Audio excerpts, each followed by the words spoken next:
다니엘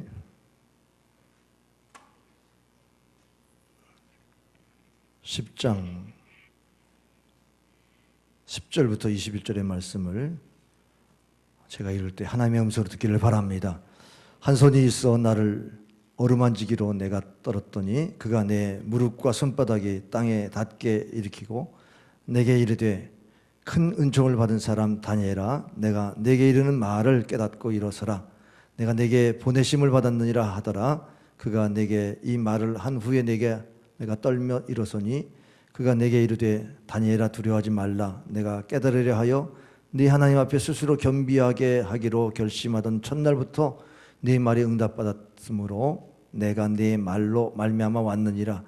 그런데 바사 왕국의 군주가 21일 동안 나를 막았으므로 내가 거기 바사 왕국의 왕들과 함께 머물러 있더니 가장 높은 군주 중 하나인 미가엘이 와서 나를 도와주므로 이제 내가 마지막 날에 네 백성이 당할 일을 내게 깨닫게 하려 왔노라.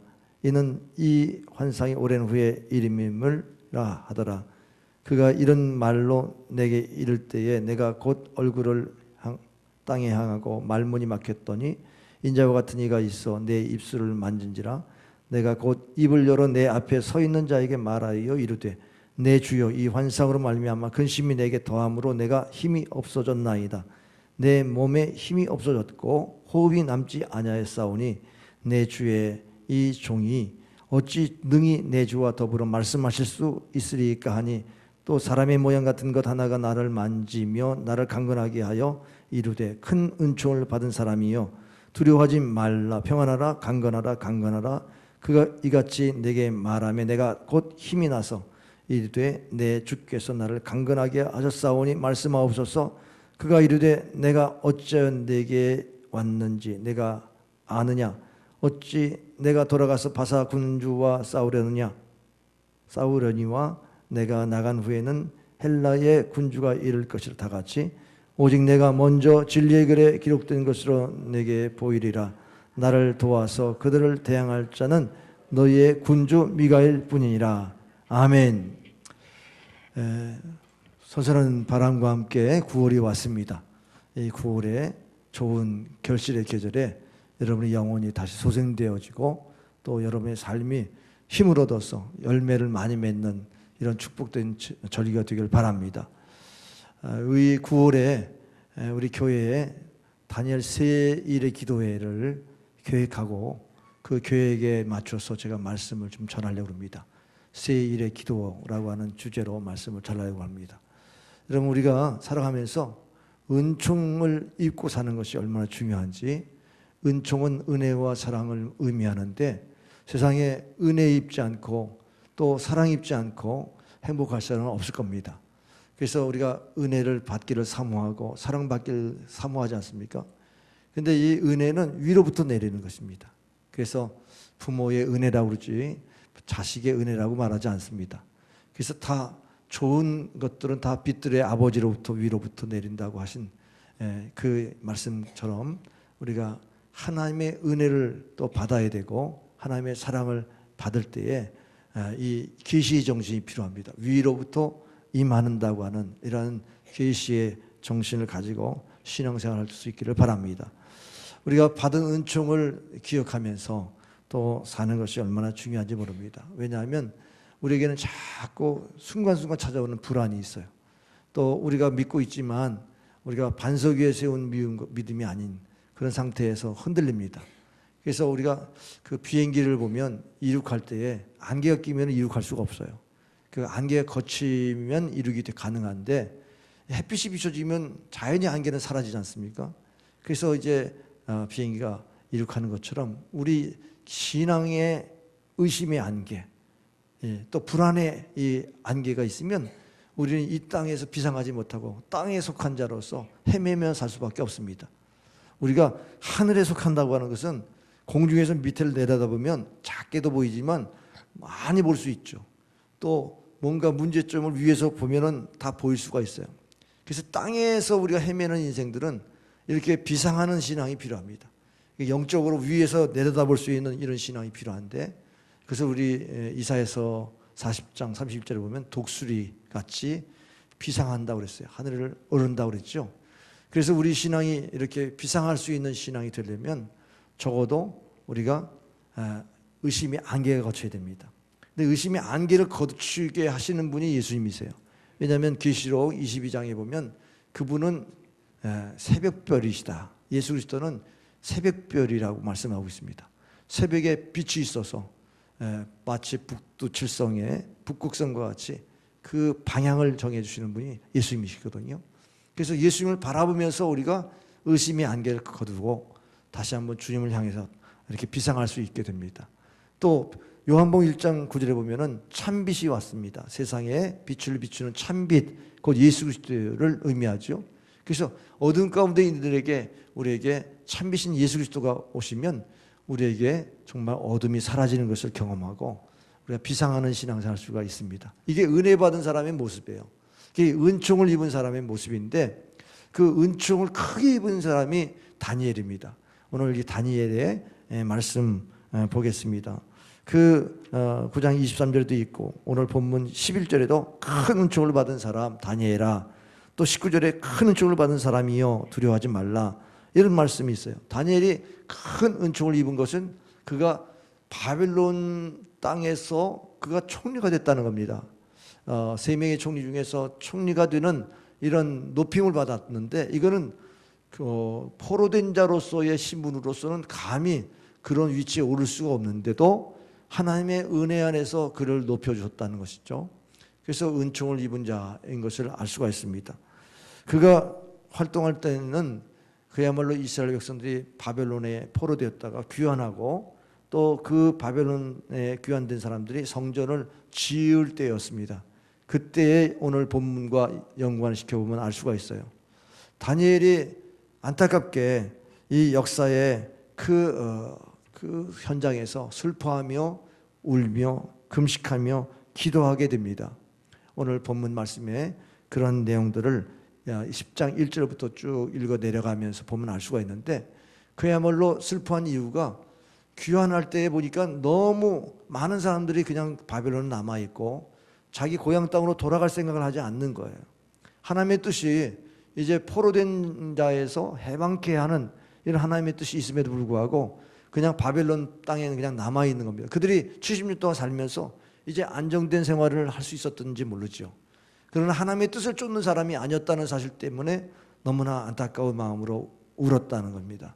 그 다음에 또 하나는 그 성전에 지으려고 했던 사람들이 거기에서 원래 남아있는 예루살렘의 사람들과 부딪히는 겁니다. 특별히 성전을 건축하는 일에 방해를 받는 겁니다. 그래서 그것으로 인해서 화합하지 못함을 인해서 안타깝게 여기고 울며 기도하는 것을 보게 돼요. 그때 하나님이 나타나셔서 큰 은총을 받은 다니엘아 이렇게 부르신 거라는 겁니다. 은총을 받은 사람이 요셉이 있죠. 요셉도 애굽의 총리가 됐었습니다. 그가 신분적으로는 노예였습니다. 보디발 장군의 집에 있을 때 그가 어떻게 또 높여짐을 받습니까? 그래, 내가 모든 걸 다 가정에 있는 살림을 맡긴다. 내가 보니까 너는 하나님이 함께하는 사람이야. 하나님이 함께하는 걸 내가 보고 있는데 너가 함께하니까 다 형통하더라. 그래서 가정총무를 맡겼지 않습니까? 그가 또 옥중에서도 옥사를 다 맡을 수 있는 또 그런 위치에 있었고요. 그리고 나라의 살림까지 맡을 수 있는 위치에 있었어요. 근데 그 당시 애굽의 바로 왕이 그 요셉을 볼 때 참 하나님이 너에게 함께 하셔서 하나님이 너에게 이 모든 걸 가르쳐 주는구나. 그것을 알았다는 겁니다. 그래서 창세기 41장에 보면은 참으로 하나님의 영에 감동된 사람이구나. 그래, 어찌 하나님의 영이 감동된 너를 내가 높이지 않겠냐. 애굽 총리를 되게 하셨는데 하나님의 은혜를 입은 사람의 특징은 뭐냐면 하나님과 동행한다는 겁니다. 근데 그 동행이 다른 사람이 인정해 주는 거예요. 야, 하나님이 너와 함께 하니까 그게 형통하는구나. 하나님이 너와 함께 하니까 그런 말씀도 그렇게 그게 지혜를 주셔서 깨닫게 하시는구나. 그렇게 은총을 입은 자의 모습이 다른 사람에게 보일 정도였다는 겁니다. 오늘 우리 자신을 한번 돌아봅시다. 우리 하나님의 은혜 입은 자로서 사람들에게 그렇게 평가를 받습니까? 아, 우리 집사님 하나님 믿더니 정말 하나님이 함께 하시는군요. 정말 권사님 하나님과 함께 하신다는데 정말 진짜 하나님이 함께 하는군요. 이렇게 은총을 입은 자라고 인정받기를 주의 이름으로 축원합니다. 사실은 우리는 은혜 받은 사람이에요. 우리가 예수 그리스도를 구주로 믿음으로 우리의 죄를 용서하신 이 은혜를 중심으로 해서 모든 것들이 다 은혜가 아닌 것이 없습니다. 그래서 은혜를 입은 자인데 크게 은총을 입은 사람과 작게 은총을 입은 사람의 차이는 있습니다. 큰 은총을 입은 사람은 세상 사람들이 이렇게 인정해 주지만 내면에 있는 은총만 가지고 살면서 우리가 다른 사람에게 저 사람은 크리스찬이라는 소리를 못 듣는다면 우리가 은혜는 진짜 크면 클수록 좋은 거죠. 은총을 크게 받기를 바랍니다. 큰 은총의 사람이 되길 바랍니다. 옆 사람에게 격려에 한번 인사를 큰 은혜를 받으시길 바랍니다. 큰 은혜를 받으시길 바랍니다. 우리가 은총을 받는 비결이 두 가지 오늘 본문에서 찾아볼 수 있는데, 첫째는 바로 하나님의 뜻을 정하고 실천하는 겁니다. 다니엘서 1장 8절에 보면은 다니엘은 뜻을 정하여 왕의 음식과 그가 마시는 포도주로 자기를 더럽히지 아니하리라 하고 자기를 더럽히지 아니하도록 환관장에게 구하니 그랬습니다.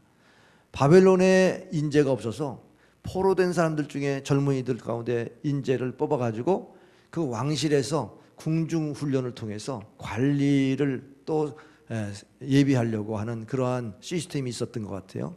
그래서 지금 이스라엘에 포로된 사람 중에 다니엘과 세 친구가 이 훈련을 받고 있었는데 음식이 나왔는데 이게 왕의 하사품이다 생각해 보세요. 왕의 진미를 먹으라고 했는데 왕의 음식은 하나님께 드려진 음식이 아니에요. 우상의 제물입니다. 그래서 그 우상 음식을 안 먹겠다. 이게 정한 대로 거절했다는 겁니다. 여러분 생각해 보세요. 내가 왕이 하사했는데 거절했다 그러면 왕이 진노할 거 아니에요. 이 사실을 안다면.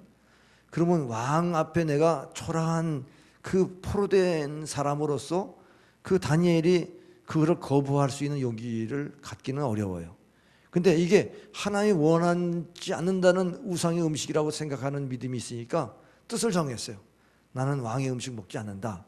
이렇게 딱 뜻을 정했더니 그걸 실천한 거예요. 우리가 만약에 뜻을 정하지 않고 그런 상황이 딱 벌어졌을 때 눈치를 보는 거죠. 왕의 눈치를 보면서 이게 왕의 진미다? 왕의 음식이다라고 하면 이거 내가 함부로 거절했다가는 난 모가지 달아나겠다. 이런 생각도 하게 할 거 아니겠어요? 그러면 타협합니다. 그러면 그걸 먹죠. 먹을 때 속으로는 나 이거 우상으로 먹지 않, 우상 음식이지 않은 줄 알고 난 그냥 음식이니까 먹지. 그러면서 자기 나름대로 신앙이 타협되어지면서 먹을 수도 있을 거예요. 그러면서 이때만 잠깐 눈 감고 그냥 먹고 다음부터 내가 지켜야지. 그렇게 다음으로 미루게 될 수도 있을 겁니다. 그거는 뜻을 정하지 않았기 때문에 그런 상황이 갑자기 닥치면 모두가 그렇게 타협합니다. 우리 성도들이 세상과 타협할 수 있는 가능성이 많은 게 우리가 뜻을 정하고 살지는 않아서 그래요. 하나님 말씀이 이게 하나님의 말씀이다. 그러면 딱 뜻을 정하고 지켜야죠. 주일 성수 하나님 말씀인데 형편 따라서 그냥 되는 게 아니에요. 예? 형편 따라서 여러분 주일 성수해 보세요. 예, 하나님의 예배 드리는 게 이게 그냥 됩니까? 여러분이 뜻을 정하니까 다른 것 다 제벽사하고 먼저 하나님 앞에 나와서 예배 드리는 거 아니겠어요? 우리가 신앙생활 그렇게 해야만 하나님이 그 은총 입은 자를 더 큰 은총 입은 자로서 사람들에게 이렇게 알릴 수 있는 사람이 되게 만드시지, 그 내면적인 믿음만 갖고 날마다 타협하며 살면 그 믿음이 세상 사람에게 알아주기나 하겠어요? 우리랑 똑같다고 생각하지. 그래서 베드로전서 2장 11절에 사랑하는 자들아 거류민과 나그네 같은 너희를 권하노니 영혼을 거슬려 싸우는 육체의 정욕을 제어하라. 우리 육체에 정욕이 있어요. 육체의 소욕이 있는데 이거를 절제할 수 있는 것은 하나님의 뜻 앞에서 내가 순종해야만 절제가 되지. 내가 원하는 대로 음식 먹고 이게 뭐 우상의 음식인지 뭐 상관없이 그냥 먹기만 하면 된다 그러면 그렇게 세상 즐거움만 추구하지 않겠습니까? 그래서 우리가 이 땅에 나그네와 같은 인생을 사는데 저 천국을 생각하고 하늘나라의 상급도 바라보면서 믿음을 지키며 신앙생활 할 수 있기를 주의 이름으로 축원합니다. 두 번째로 은총을 입으려면 기도를 해야 됩니다. 끊임없이 기도를 해야 됩니다. 이 다니엘의 기도가 참으로 유명한 기도가 6장 10절에 나와요. 다니엘은 예루살렘 성전을 향해서 창문을 열고 하루에 3번씩 기도했어요. 근데 그 기도가 항상 있었기 때문에 어떤 상황에도 불구하고 기도했습니다. 어떤 상황이 있었죠? 다니엘이 금신상 앞에 절하지 아니하면 그러면은 하나님이 그를 처단할 수 그 왕이 처단할 수 있도록 그런 금령을 내렸는데도 불구하고 자기가 이것에 거절하게 기도하는 이 모습을 내가 포기하지 않겠다고 하는 그런 결단이었습니다. 그러면 그 왕의 신하들이 다니엘을 고발해서 다니엘이 그 금신상에 절하지 않을 뿐만 아니라 자기의 하나님 앞에 저렇게 예배하고 기도한다고 하는 그런 밀고가 들어갈 것을 알았지 않겠습니까? 그럼에도 불구하고 그렇게 기도했어요. 결국 사자굴에 들어갔지만 그 기도의 능력 안에서 사자굴의 피해를 받지 않고 오히려 그 느부갓네살 왕이 깜짝 놀래가지고 다니엘의 하나님이 참하나이다. 그런 소리를 듣게 되면 하나님을 높이셨습니다. 그러니까 다니엘은 기도하기를 정말 어떤 상황에 불구하고 늘 기도했던 습관을 따라 기도한 것을 보게 되는데 오늘 본문에서 보면은 10장 12절에 보면은 두려움 가운데 있을 때에 하나님의 뜻이 무엇인지 깨달으려고 기도했다는 거예요. 깨달으려고. 하나님 이게 무슨 뜻입니까? 그런데 두려움 가운데라도 하나님의 뜻을 알고자 기도했다는 겁니다. 여러분 우리가 기도하는데 기도하는 게 특권입니까? 의무입니까? 이게 특권이에요.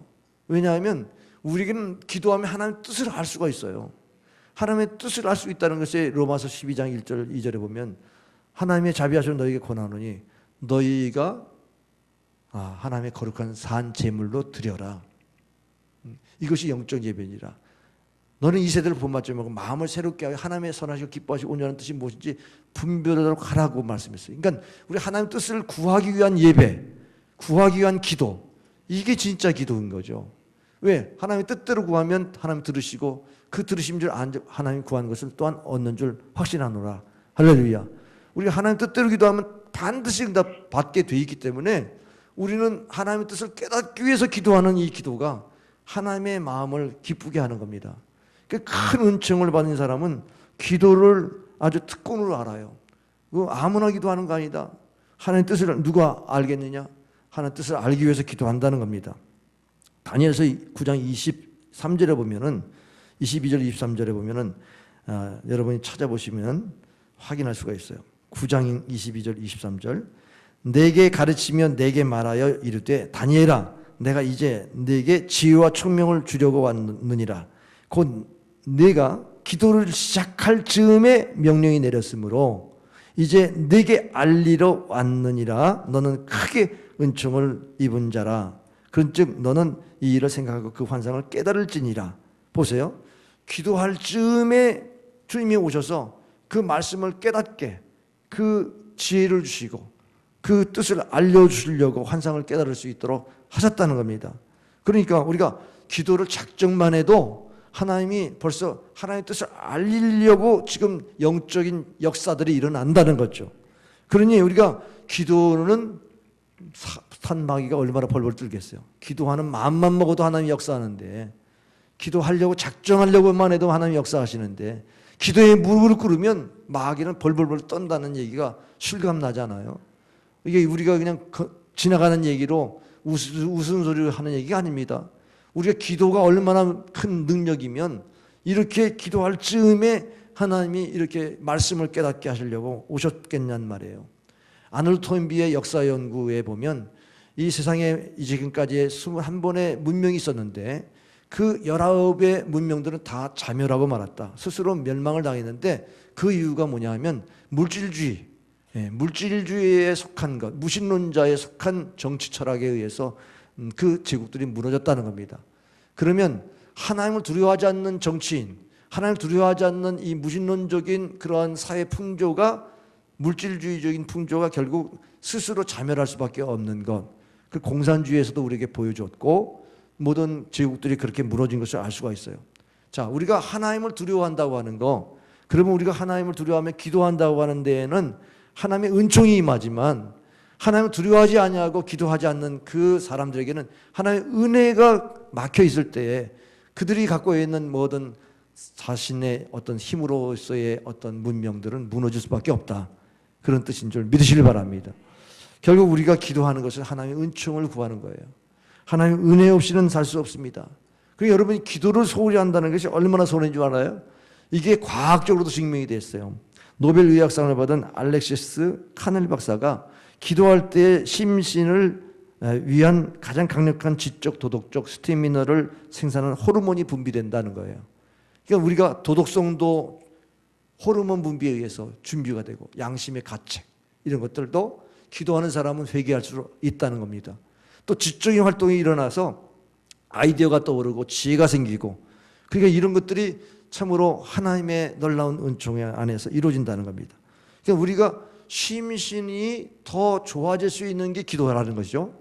그럼 우리가 정신적인 건강이 없으면 육체적인 건강도 없다.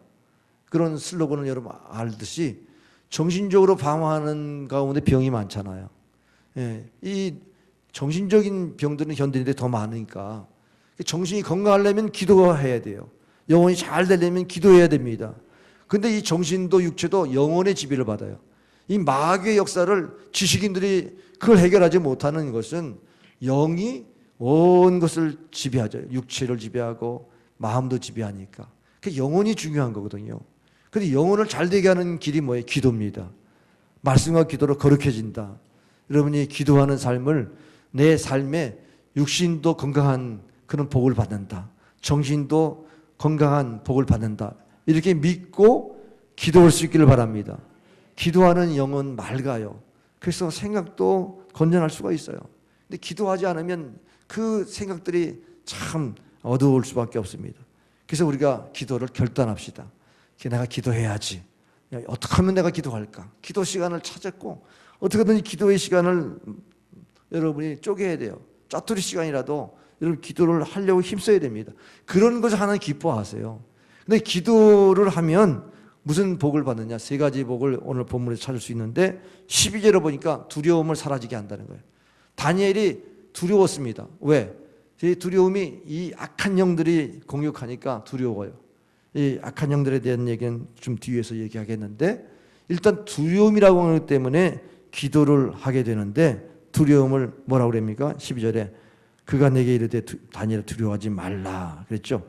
또 19절에도 말했어요. 이르되 큰 종을 받은 사람이여 두려워하지 말라 평안하라 강건하라 강건하라 그가 이같이 내게 말하며 내가 곧 힘이 나서 이르되 내 주께서 나를 강건하게 하셨사오니 말씀하옵소서. 그러니까 하나님이 기도하는 사람에게 강건케 하신다. 예, 이렇게 약속도 주시고 두려움도 사라지게 만드신 줄 믿으시길 바랍니다. 처녀 마리아가 잉태를 했다는 소식을 가브리엘 천사를 통해 들을 때에 두려웠습니다. 그때에 천사 가브리엘이 두려워 말라 은총을 입은 자요. 여자 중에서 가장 큰 은총을 받은 마리아에게 천사장이 말했습니다. 그러니까 은혜를 입었다는 거, 이게 우리에게는 우리가 두려워하지 않을 수 있는 힘인 것인 줄 믿으시길 바랍니다. 신앙생활에 두려움이 있으면 믿음이 약해져요. 우리의 관심을 다른 곳에 자꾸 기울여졌기 때문에 우리가 야단맞은 짓을 했다. 그러면 죄책감이 있잖아요. 그러니까 자꾸 숨어 하나님을 멀리해. 그러면 두려움이 엄습합니다. 사탄은 두려움이라는 무기를 가지고 우리를 공격하기 때문에 또 사망의 두려움을 가지고 죽음의 두려움을 가지고 우리를 공격하기 때문에 우리는 두려움을 이기려면 기도가 필요합니다. 디모데후서 1장 7절에 보면 하나님이 주시는 마음은 두려워하는 마음이 아니요 오직 능력과 사랑과 근신 절제하는 마음이라고 했습니다. 그러니까 우리가 하나님의 마음 안에서 우리가 승리하는데 사랑의 마음이 들어오고 능력이 들어오고 절제하는 마음이 들어온다면 뭐가 우리가 두려워할 수 있어요? 두려움도 이길 수 있죠. 하나님의 능력 가운데 우리가 붙잡힌 바 되면. 모세가 이제 가나안 땅 정복의 바턴을 여호수아에게 넘겨줍니다. 그러면서 말하는 것이 여호수아 1장 9절에 말씀하고 있어요. 내가 네게 명령한 것이 아니냐. 강하고 담대하라. 두려워하지 말며 놀라지 말라. 네가 어디로 가든지 네 하나님 여호와가 너와 함께 하느니라 하시니라. 아멘. 모세가 경험해 보니까 그 모든 가나안 땅으로 진군하는 과정 속에서 하나님이 함께 한다는 이런 약속의 말씀을 늘 붙잡고 오합지졸된 200만의 이스라엘 백성들을 애굽에서 끌고 나왔지 않습니까? 그러면서 그때마다 하나님 앞에 담대함을 구했는데 하나님은 함께 한다는 이런 믿음을 늘 간직하고 승리했던 것을 그 여호사에게 유산으로 남겨주는 것을 보게 돼요. 여러분 두려워하지 마십시오. 담대하십시오. 하나님이 함께 하십니다. 이런 임마누엘 신앙으로 우리가 이겨내게 됐습니다. 성경에 가장 많은 그 명령이 뭔지 아세요? 사랑하라, 전도하라, 기도하라 아닙니다. 두려워하지 말라는 거예요. 366회에 기록되어 있다. 그리고 1년 12달 매일매일 두려워하지 말라는 말씀이 계속 우리에게 증거된다는 거죠. 우리는 매일매일 두려울 수 있는데 매일매일 또 하나님은 우리에게 기도만 하면 두려워하지 말라. 내가 너와 함께 한다. 이렇게 약속하신 줄 믿으시길 바랍니다. 이 두려움이라고 하는 것이 정말 우리에게 늘 사망의 음침한 골짜기 위로 다닐 때마다 오는데 해를 두려워하지 않을 것은 주의 지팡이 막대기 나를 안위하신다고 다윗이 시편 23편에서 고백하지요. 그러니까는 하나님이 갈 길을 딱 가게 하실 때에 두렵지 않도록 해를 당할 때는 채찍질 하시고 막대기로 때리시고 그 길로 가면 안 돼. 이 길로 가. 선한 목자는 또 지팡이로 또 인도하시면서 따라오게 하시고 그래서 결국 나는 주님만 목자 되면 나는 부족함이 없어. 그분만 따라가면 승리다. 이런 믿음을 가지고 두려움도 이겼다는 거죠. 여러분이 주님을 목자로 삼길 바랍니다. 주의 음성 듣고 따라가면 두려움을 이길 수 있는 줄 믿으시길 바랍니다. 두려워 말라. 내가 너와 함께 합니다. 놀라지 말라. 내가 네 하나님이 됨이라. 내가 너를 굳세게 하리라. 내가 너를 도와주리라. 나의 오른손으로 너를 붙들리라. 주님 말씀해 주셨습니다. 그러니까 우리가 하나님이 나의 하나님이라고 하는 이 믿음을 가진다면 두려움을 몰아낼 수가 있어요. 이 세상의 평안은요, 우리에게 두려움을 완전히 몰아내지는 못해요. 세상이 주는 평안은 죽음의 두려움까지 해결해 줄 수 없어요. 그런데 부활하신 예수님이 나타나셔서 평강이 있을지어다. 나의 평안을 너에게 주노니 나의 평안은 내가 주는 평안은 세상이 주는 평안 같지 아니하다. 너는 마음에 근심하지 말고 두려워하지 말라. 이렇게 말씀하세요. 죽음을 이기신 예수님께서 우리에게 주시는 평안은 죽음도 이길 만한 그러한 평안인 줄 믿으시길 바랍니다.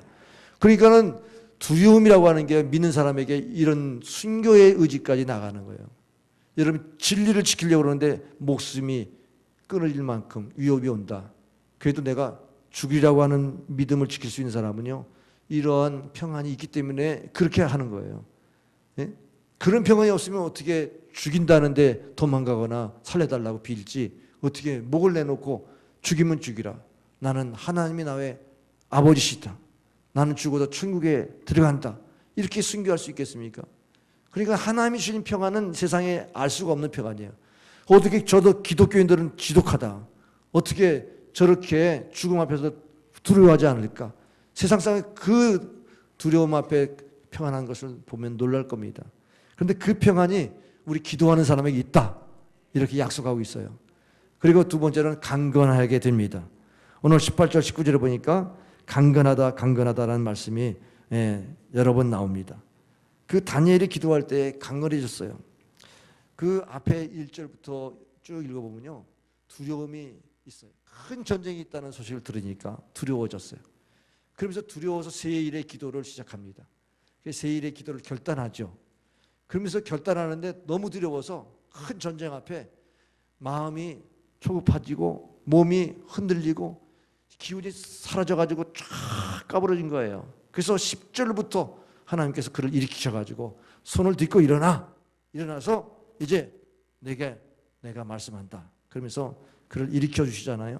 그래서 17절에 보면은 다니엘이 금식하면서 기도하다가 힘이 다 빠졌는데 18절의 말씀에 보니까 하나님이 만져주셨다는 거예요. 어루만져 주셨어요. 하나님의 손길이 만져지니까 일으키시니까 하나님이 힘을 주셨어요.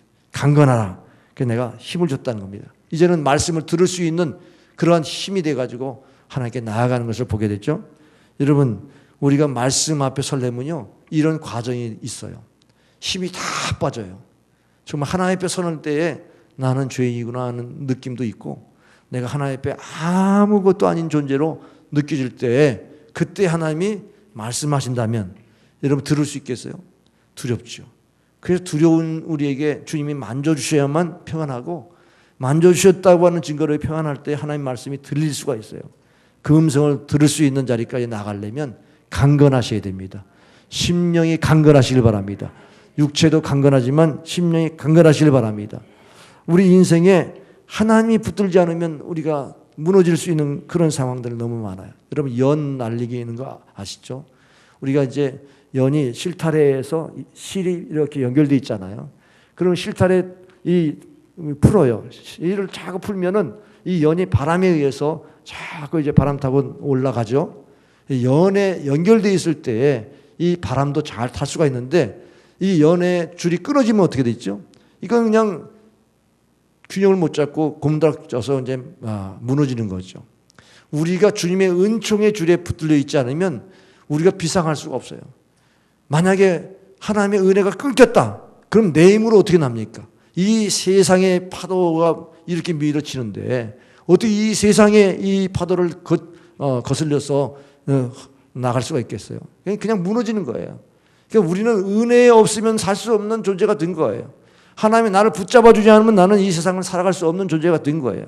그래서 우리는 은혜의 줄을 그렇게 붙잡아야 됩니다. 그러니까 여호와를 앙망해야죠. 하나님을 간구하고 사모해야죠.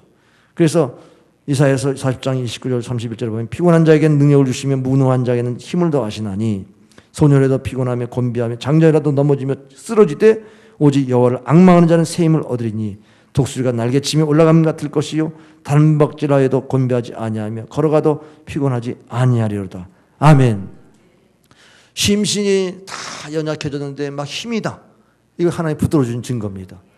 여러분이 무슨 교회 일을 하다가 힘이 빠졌다고 그러는데 사실 은혜 받으면요 몸은 피곤한데 힘이 나서 해요. 이게 바로 하나님의 은혜의 역사예요. 그러니까 기도하다가 다니엘은 강건해졌습니다. 여러분이 심령이 강건한 사람은요 원래 마음이 아주 굳은 사람이 아니에요. 정말 두려워하는 연약한 사람인데도 그런데도 은혜 주시면 강건한 사람이 됩니다. 할렐루야. 강건하길 바랍니다. 은혜 가운데 강건하길 바랍니다. 영혼이 잘된 같이 범사가 잘 되고 육신이 강건하길 바랍니다. 그 다음에 세 번째 기도하는 사람에게 주시는 은총을 입은 사람에게 주시는 그 축복은 천사의 도움을 받는다는 것입니다. 21절의 말씀을 보겠습니다. 오직 내가 먼저 진리의 글에 기록된 것으로 네게 보이라. 나를 도와서 그들을 대적하는 자는 너의 군 미가엘 뿐이니라. 미가엘이 천사장이에요. 군대 장관이에요. 여기 군이라는 단어는 프린스라고 하는 건데 이게 장관, 군주 그런 의미로서 그래서 천사 중에서 싸우는 군주가 바로 미가엘 천사예요. 이 미가엘 천사가 그렇게 기도할 때 도왔다는 거죠. 하나님을 도와서 그 대적들을 할 수 있었던 그 결과를 이렇게 말씀하죠. 그러면 천사의 정체는 뭐냐? 히브리서 1장 14절에 모든 천사들은 섬기는 영으로서 구원받을 상속자들을 위하여 섬기라고 보내심이 아니냐. 우리 구원받는 자에게는 수호신이 있어요. 수호천사가 있어요. 예? 우리 구원받는 성도들에게는 수호천사가 있다는 말을 믿으시기 바랍니다. 구원받는 상속자들에게 섬기라고 보내는 영이다. 천국도요, 우리 성도들이 하나님을 찬양할 때에 천군 천사는 우리 뒤에서 백그라운드가 돼가지고 함께 찬양합니다. 그래서 천사도 흠모할 수 있는 하나님의 백성들, 우리가 얼마나 복받은 백성이냐. 우리가 기도하면 하나님이 우리와 함께 하시고 우리를 지켜주시고 우리를 보호하신 줄 믿으시기 바랍니다. 여러분 교통사고 안 났어요? 하나님이 나와 함께 하시구나. 와, 순간 그냥 아찔한 순간 지나갈 때가 많아. 근데 하나님이 나와 함께 하셨네. 여러분 저도 천사가 있다는 그 존재 자체를 믿든 안 믿든 간에 우리는 이런 말씀들을 받아들이면서 예수님께서 겟세마네 동산에 기도하실 때에 천사가 수정되더라. 그래서 땀이 빗방울처럼 내려져도 그래도 그렇게 기도할 수 있었던 힘을 줬던 그 능력이 천사의 도움이었어요. 그러니까 우리가 세상에 혼자 살면서 힘들고 어려워도 아무리 상황이 악화됐어도 천사가 도와주면 쉽게 극복할 수 있는데 내가 최상의 조건을 가지고도 우리가 기도 없이 살며 하나님의 도움 없이 살 때에는 더 그 문제가 해결이 못 되는 것을 보게 돼요. 여러분 우리가 하나님 은혜 입은 자예요. 근데 더 큰 은혜를 입기를 사모하시길 바랍니다. 오늘 20절 말씀해 보니까 그가 이르되 내가 어찌하여 네게 나온 것을 네가 아느냐. 이제 네가 돌아가서 바사군과 싸우리라. 이제 내가 돌아가서 하나님이 직접 싸우시겠다는 거예요. 이 바사군이라는 페르시아 군대를 말하는 생각을 하시면 그 당시에 페르시아의 지배 아래 있었던 그런 시대를 생각해 보세요. 이제 바벨론 통치가 지나고 메데파사라고 하는 페르시아의 통치가 있었던 그 시대에 하나님이 싸워주신다. 하나님의 백성을 위해서 대신 싸워주신다. 이런 의미가 되는데 그 다음에 헬라 그리스의 정복을 통해서 나라가 바뀌어진다고 하는 이런 상황을 예언하시면서 내가 너를 위해 싸워주겠다. 근데 천사 미가엘을 동원해서 싸우겠다. 이 말씀이에요. 그러면 우리가 하나님이 나를 도와주신다는 말은 천사가 도와준다는 말이에요. 아멘. 근데 천사가 어떻게 도와줘요? 우리가 기도해야 도와주죠. 예? 지금 다니엘이 세 일에 기도하니까 천사가 이렇게 움직였다는 사실을 여기서 보여주고 있어요. 그냥 우리는 영적 전쟁이라는 사실을 늘 기억해야 돼요. 하나님이 내 편이시다. 영적으로 하나님이 나와 함께 하신다는 증거가 뭐예요? 내가 기도하면 하나님이 움직이셔. 하나님이 천사를 동원해서 움직이시고 저 악한 영들은 이제 그 미가엘의 대적이 안 되죠. 결국 영적 전쟁의 승리의 비결은 기도에 있습니다. 전신갑주를 입으라고 말씀하는데 구원의 투구를 쓰고 의의 흉배를 붙이고 진리의 띠를 띠고 복음의 신을 신고 믿음의 방패를 가지고 성령의 검 하나님의 말씀을 가지고 싸우려고 해도 내가 싸우는 거예요. 그건요. 기도를 안 하면 내가 싸우는 거예요. 그러면 우리가 혈과 육으로 싸우게 돼요. 그래서 악한 정사와 권세와 하늘의 악한 영들과 세상 주관자들과의 싸움에서 날마다 실패해. 그런데 천사가 싸우면 승리해요. 백전백승이에요. 그 힘이 어디 있어요? 기도에 있어요. 기도하면 하나님이 천사를 통원해서라도 싸워주신다. 에스더가 나라가 지금 유대 나라가 지금 망하게 됐어요. 그 아수르의 왕이 이제 왕후를 이제 선택할 때 이 에스더를 선택했습니다. 근데 에스더가 왕이 부르지 않는데 가면 자기 모가지가 달아나니까 기다리고 있는데 불러주지 않아요. 근데 나라는 지금 큰일 났어요. 하만이라고 하는 이 수상이 이 나라를 그냥 어떻게 보면은 유대 나라를 무너뜨리게 하는 계략을 갖고 있었단 말이죠. 그래서 에스더가 내가 기도할 테니까 나를 위해서 좀 기도해 달라. 3일 금식을 선포하고 그리고 죽으면 죽이라고 기도하는데 그 기도가 상달되니까 어때요? 그 아하스의 왕의 마음에 역대 지략을 보면서 그 왕실에 이런 일이 있었는데 나를 죽이려고 했던 사람을 알려줘가지고 내가 죽음에서 묘면을 당했구만. 이 사람이 누구야? 모르드게구만. 모르드게 상을 베푼 적이 있냐? 상을 베푼 적이 없습니다. 그래 그럼 내일 모르드게를 불러와라. 내가 상을 내리리라. 아니 갑자기 왜 잠이 안 와가지고 그 역대실록을 보면서 그런 마음이 들었을까요? 이거는요 기도에 하나님이 그 마음을 움직이게 하신 역사예요. 믿습니까? 그 왕이 아하수르의 왕이 에스더를 보는데 너가 내가 부르지 않는데 내게 왔어.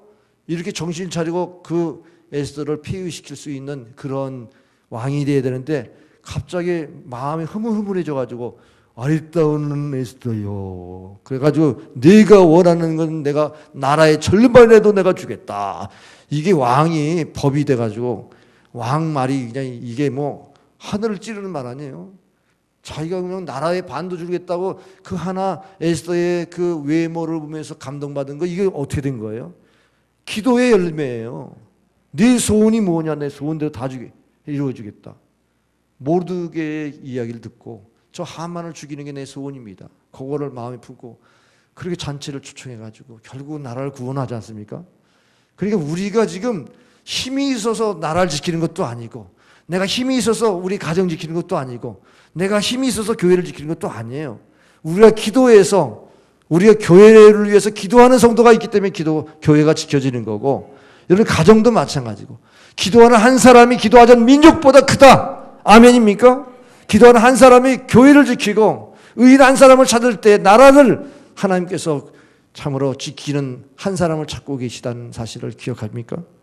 천사는요 하나님의 신분은꾼이에요. 언약의 증거자로서의 천사의 그 부름이 있습니다.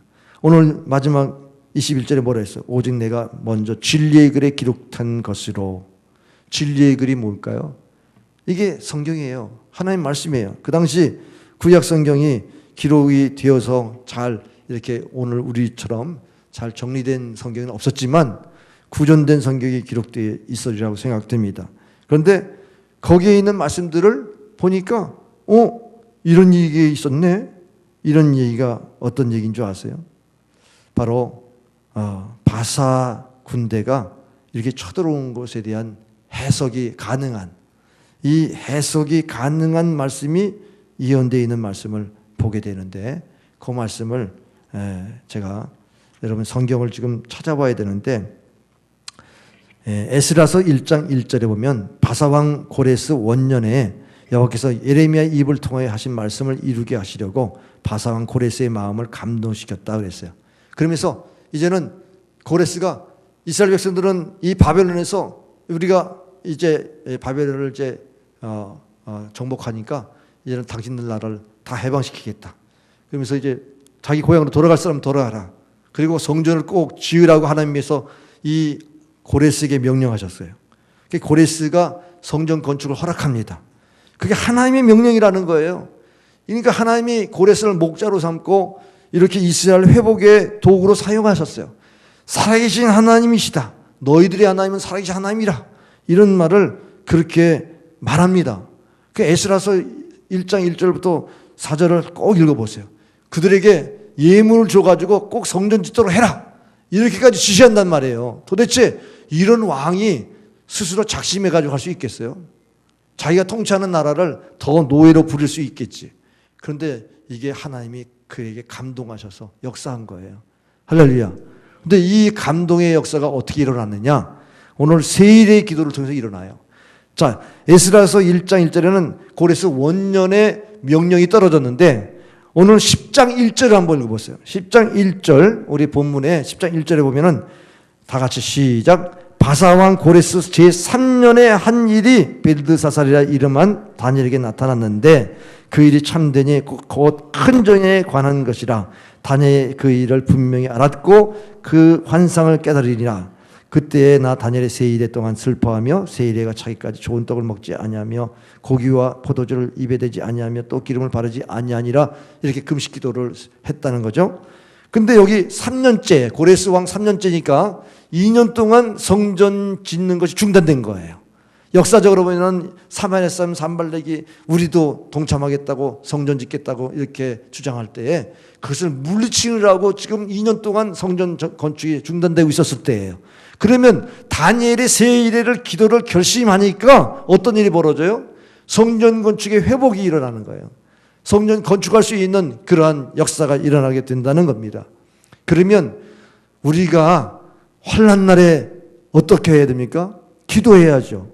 예레미야 33장 3절에 보면은 2절에 보면은 이를 행하는 여호와 그것을 지어 성취하는 여호와께서 내게 말씀하니라. 너는 내게 부르짖으라. 내가 응답하겠고 내가 알지 못한 그 비밀한 일을 내게 보이리라. 할렐루야.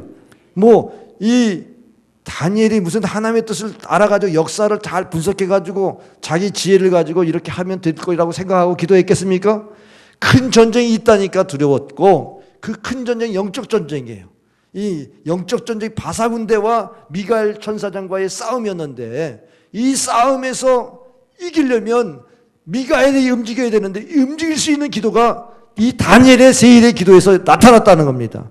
그러니까 세일의 기도 동안에 이 성전 건축의 역사가 다시 회복되는 이런 열매로 나타난 줄 믿으시길 바랍니다. 그러면 우리가 기도가 만사를 변화시킨다 이런 말 할 수 있잖아요. 여러분 무슨 문제가 있어요? 기도하면 돼. 하나님이 들으시면 우리가 이미 예비하시고 우리 기도만 받기를 원하셔. 지금 다 동원하려고 천사장 준비했는데 하나님이 기도가 안 올라오니까 동원을 시키지를 못해. 여러분 이거 이해할 수 있습니까? 다시 한번 읽어보세요. 20절을. 20절 말씀이 그 말씀 아니에요. 그가 이르되 가로되 내게 어찌하여 내게 왔는지 내가 아느냐. 이제 내가 돌아가서 바사 군주와 싸우리니와 내가 나오내는 헬라의 군주와 이를 것이라. 정말 어찌 내가 왔는 줄 아냐? 너가 세일에 기도하니까 내가 왔다는 거예요. 기도 때문에 내가 와서 너희가 이게 하나님의 뜻을 알려주고 하나님의 역사를 지금 증거하는 거 아니냐. 그럼 여러분 기도를 여러분이 쉽게 생각합니까? 여러분 기도 응답을 받지 못하는 이유가 뭔지 아세요? 여러분의 기도가 하나님께 상달되지 않아서 악한 영과의 싸움에서 실패하기 때문에, 악한 영들이 여러분의 기도의 응답을 방해하기 때문에 그렇습니다. 13절에 보면은 거기 미가엘이 도와줬다고 그랬잖아요. 미가엘. 그런데 바사 왕국의 군주가 21일 동안 나를 막았다. 내가 거기 바사 왕국의 왕들과 함께 머물러 있더니 가장 높은 군주 중 하나 미가엘이 와서 나를 도와주는데, 이 막는 거를 가게 만든 것은 너의 기도다. 할렐루야. 하나님 나라가 이루어질 때면요, 이 영적인 전쟁이 얼마나 강한지 몰라요. 그래서 강한 만큼 하나님의 축복도 강합니다. 사탄이 강하게 방해하는 만큼 하나님의 영광도 더 큽니다. 그 영적 전쟁을 가지고 우리가 씨름해야 될 줄 믿으시길 바랍니다. 그래서 유다서 1장 9절에 보면 천사장 미가엘이 모세의 시체에 관하여 마귀와 다투어 변론할 때에 감히 비방하는 판결을 내리지 못하게 하고 다만 말하되 주께서 너를 꾸짖으시기를 원하노라. 그러니까 이 미가엘이 꾸짖는다는 거예요, 마귀를. 계시록 12장 7절에 하늘에 전쟁이 있으리니 미가엘과 그의 사자들이 용과 더불어 싸울새 용과 그의 사자들도 싸우나.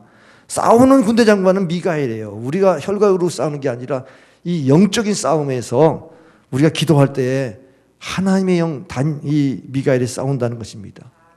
저희 교회가 다니엘 새1의 기도회를 내일부터 실시하려고 합니다. 오늘 본문 12절에 기도하기로 작정하는 순간, 결심하는 순간 하나님이 도우셔요. 또 9장 23절에 내게 기도를 시작할 즈음에 명령을 내렸어요. 근데 그 응답을 가지고 오는 동안에 마귀가 방해하기 때문에 응답을 내가 못 느끼는 거예요. 그러니까 우리가 끝까지 이기려고, 끝까지 기도 응답을 받기 위해서 기도를 놓으면 안 돼요. 기도를 놓지 않기 위해서 세례를 작정하셔야 돼요. 여러분이 기도를 하다 말다 하니까 이게 영적 싸움에 날마다 속는 거예요. 이기는 것 같으는데 또 넘어지죠. 끝까지 이겨내야 큰 은총을 받은 사람이라고 사람들에게 간증하고 이렇게 열매를 말하지 않겠습니까? 문스 윌슨이라고 하는 분이 어느 날 출근했더니 책상에 사직명령서가 있어요. 해고 통지서요. 너무 억울한 겁니다. 자기가 한 번도 회사에 불충한 것이 없는데 한 번 예고도 없이 해고를 당했습니다. 그래서 너무나 속에 원망이 가득했습니다. 복수심이 끌어올랐습니다. 집을 나가버렸습니다. 그리고 인생의 패망이 아주 완전히 폐인되어가지고 집으로 돌아왔는데 죽겠다는 거예요. 이제는 나는 살 길이 없으니까 난 죽고 싶다. 그러니까 아내가 신실한 크리스천이었던 것 같아요. 여보, 당신이 지금까지 정말 성실하게 살아왔어. 근데 한 가지 안 한 게 있어. 기도를 안 했잖아. 기도해봐. 하나님의 뜻이 어딘지 기도해봐. 기도하자. 그래서 기도했어요. 기도하는데요, 은혜가 임하니까 죽고자 하는 마음을 잃어버리게 돼요. 복수심이 불탔던 게 이제는 용서가 가능할 정도로 마음이 회복됐어요. 그 기도하면 생기가 돌아가지고 아이디어가 생겨요. 아, 그래. 그래가지고 자기 집을 담보해가지고 은행에 대출 받아가지고 그래서 건설업을 조그맣게 시작했어요. 건축 일을 하다 보니까 자꾸 이렇게 어디서 출장 가면 머물러야 되는 숙소가 좀 돈이 많이 드는 데는 깨끗하게 좋은데 너무 또 돈이 많이 들고 또 돈 적은 데는 지저분해요. 그래서 이 호텔업을 좀 하고 싶은 마음이 또 생기는 거예요. 하나님, 저렴하고도 좋은 시설을 갖는 호텔업을 좀 하게 해달라고 기도합니다. 하나님이 아이디어를 계속 주는 거예요. 그래가지고 호텔업을 시작했는데 이게 너무 저렴하게 좋은 시설이니까 사람들이 막 올려가지고 박 터졌습니다. 그 회사가 홀리데이 인 호텔 사업인 체인입니다. 홀리데이 인이라고 하는 이 사업체를 이뤘던 인물이 윌슨입니다. 여러분, 기도하는 사람에게 절망이 있습니까? 절망 없습니다. 기도하면 하나님이 다 준비하시고 기도를 들으셔. 이렇게 하시려고 이런 어려움을 주었구나. 이렇게 깨닫게 하실 때가 오는 거예요. 할렐루야. 여러분, 이번 세일의 기도에 저는요, 나라에 대한 두려움이 있습니다. 두려워하지 말라. 오늘 말씀하셨어요. 강건하라, 평안하라 말씀하셨어요. 이 말씀을 저는 붙들고 여러분과 함께 기도회를 이끌어가기를 원합니다. 제가 어떻게라는 질문을 21번 던지겠습니다. 여러분은 왜 내가 기도하는가 그걸 생각하고 이 세일의 기도에 참석하세요. 제가 오후 시간에 기도의 요령을 알려드릴게요. 왜 내가 여기 살지? 왜 내가 이 문제가 있지? 여러분 자꾸 질문해 보세요. 그러면 하나님이 어떻게 하라는 지시가 내려올 겁니다. 어떻게 하라. 21번에 어떻게 하라는 메시지를 제가 전하려고 그래요. 여러분이 그런 기도에 한 번도 빠지지 않겠다 결심만 해도 중간에 혹시 못 나올 수도 있지만 결심만 하기만 해도 하나님이 응답하시려고. 아멘. 그 결단이 중요합니다. 여러분 결단하시기 바랍니다. 기도에 결단하시기 바랍니다. 교회를 살리고 나라를 살리고 여러분의 가정을 살리고 기도에 결정을 하시기 바랍니다. 기도하겠습니다. 마음에 결단하세요. 내가 그동안 기도를 했다고 하지만 마음으로 기도했지 이렇게 하나님의 음성을 들어가면서 기도 못했습니다. 이번 기회에 하나님의 뜻을 깨달으려고 기도하겠습니다. 겸비한 마음으로 나아가겠다고 하는 결심할 때 벌써 하나님이 천사장을 보내시려고 하는데 악한 마귀가 이것을 막아요. 그래서 내가 금식하면서도 기도하겠습니다. 기도하겠습니다. 결단하시는 분 가슴에 손을 얹으세요. 하나님 이 시간 가슴에 손을 얹은 성도들 축복합니다. 이 결심을 받으시고 응답하여 주옵소서. 큰 은총을 내려 주옵소서. 어떻게 할 것인가를 말씀해 주옵소서. 하나님께서 분명히 이번 기회에 하나님 이 나라를 살리시고 우리 교회를 살리시고 가정을 살리시도록 말씀하여 주실 줄 믿습니다. 결심하는 그 영혼들에게 큰 은총을 주옵소서. 예수님의 이름으로 기도합나이다. 아멘.